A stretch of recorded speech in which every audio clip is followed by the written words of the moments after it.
At what age did you find out this isn't the right way to store soda? The right way is to store it upside down so it doesn't lose its fizz.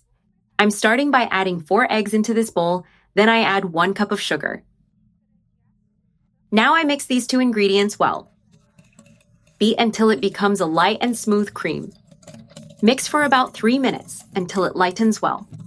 The ideal point is a creamy and fluffy mixture. Now I add half a cup of oil. Next, I add 3 tablespoons of cornstarch. I stir to incorporate all the ingredients. Make sure the starch is fully dissolved. Now for the special touch, 1 cup of Coca-Cola.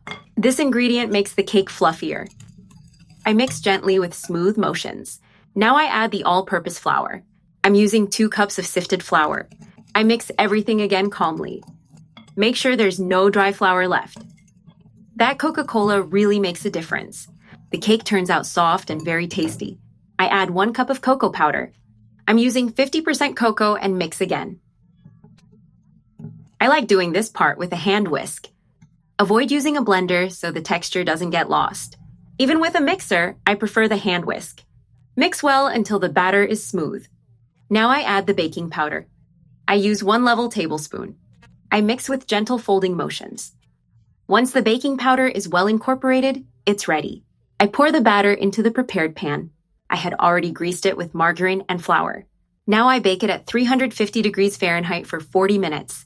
Our cake is now ready and baked. With a knife, I remove just the top layer. This helps the topping soak in better. I place the cake back into the pan. Using a fork, I poke several holes.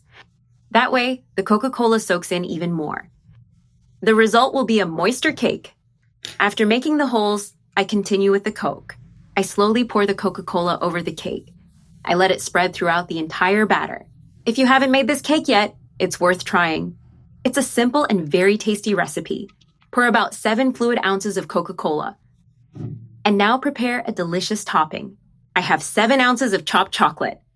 I microwave it with margarine in 30-second intervals. The chocolate is now fully melted.